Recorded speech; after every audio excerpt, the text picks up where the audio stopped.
All right, let's dive into the absolutely beautiful and, I gotta say, heartbreaking world of Descender.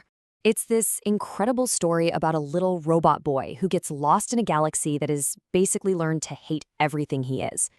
So, picture this. You look up into the sky one day and see something impossible. It's not a ship, it's not a meteor, it's something that feels ancient and totally silent, almost godlike. Well, that's exactly what happened across all the major hubs of the galaxy. And we're not talking about just one. We're talking 9 of these absolute titans just appearing out of nowhere at the same time. The United Galactic Council, the big galactic government, they were completely blindsided. They nicknamed them harvesters, these massive silent things that just dwarfed entire cities and pretty much broke all the known laws of physics. And then, just as suddenly as they showed up, they attacked. The whole thing was fast, it was precise, and it was just utterly devastating. The death toll was unbelievable, easily reaching into the billions.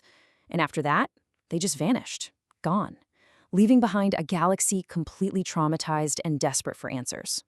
But see, the real story of Descender isn't just about that attack. It's about the scars it left behind. Because when people are that terrified and that powerless, that fear, well, it often needs a target. And boy, did it find one. The logic was, completely twisted, but also weirdly simple. Giant robots attacked us, so that must mean all robots are the enemy. The terror people felt towards the unknown harvesters got redirected onto the droids and androids that they saw every day, the ones that have been serving society for centuries. It's a really chilling and, frankly, a very recognizable pattern, right? When some huge, incomprehensible threat shows up, society often turns its anger on the nearest, easiest scapegoat. And listen, this wasn't just some social prejudice. This was a violent, systematic purge. The language here is so important. Calling it a robot genocide completely reframes the whole thing. It stops being about just scrapping machines and forces you to see it as the conscious, galaxy-wide extermination of a form of life. It makes you really confront the moral horror of what's happening. But way far away from all the fire and the politics on some remote mining moon, that's where our story really kicks off.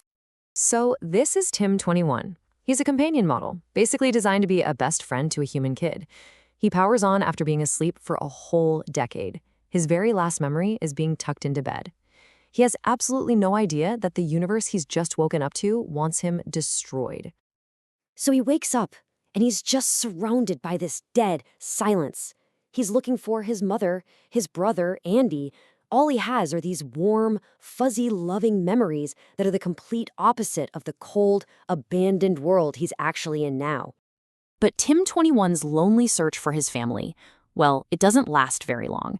Because you see, while he was sleeping, he somehow became the single most important, most sought-after being in the entire galaxy. And the first ones to find him are definitely not friendly. They're called scrappers, these brutal bounty hunters who don't see a little boy. They just see a pile of valuable parts. This is basically his violent wake-up call to the new reality. Just when it seems like it's all over, he gets saved by the most unlikely hero you could imagine. This is Driller, a gigantic, hulking industrial bot. And you can just see the damage of the purges, both physical and emotional, all over his body. He's a survivor, a victim, who learned he had to fight back to stay alive. And this line from Driller, it's just so crucial. It shows you the other side of all that prejudice. The robots, the ones who were victims of this genocide, they've now got their own deep-seated hatred and distrust for humans. I mean, it's the tragic, inevitable result of all this persecution, right? The oppressed learn to hate the oppressors. And Port Tim-21 is caught smack in the middle of it all.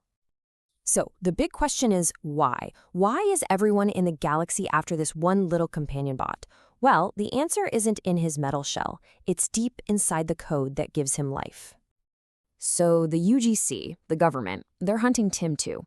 And to do it, they bring in the one guy who knows the Tim series better than anyone on the planet, his creator, Dr. Jin Quan.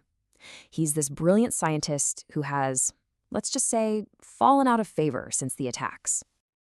Now, to get why he's so important, you have to understand this one concept, the machine codex. Seriously, think of it exactly like DNA, but for robots. It's the base code, the unique digital signature that defines every single robot model. It's their digital fingerprint. And here it is. This is the bombshell. After a decade of studying this stuff, the UGC's best scientists finally crack the Harvester's alien codex. And when they run it through their databases, they get one match. A single, perfect, totally impossible match. The Tim series. So let that sink in. This little boy, who was designed just for companionship, and the giant destroyers that killed billions of people are somehow the same. They literally share the same digital soul. And the craziest part? No one knows why, not even the guy who made them. So the chase across the galaxy suddenly becomes way more than just a hunt for robot. It turns into this desperate search for answers. Answers to some really fundamental questions about creation, identity, and, the very nature of what it means to be alive. Well, the frantic escape can't last forever.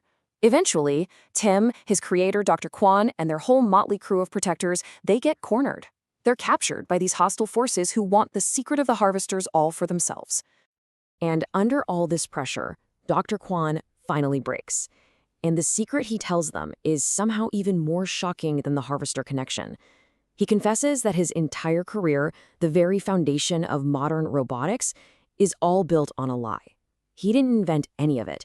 He says, I stole it. But from who? Or from what? And all of this leaves us with the story's big, haunting question. I mean, throughout this whole insane journey, Tim 21 dreams about his lost family. He grieves for them. He shows incredible courage to protect his new friends. So, if a machine can do all of that, what really separates its consciousness from our own? What makes it different from us?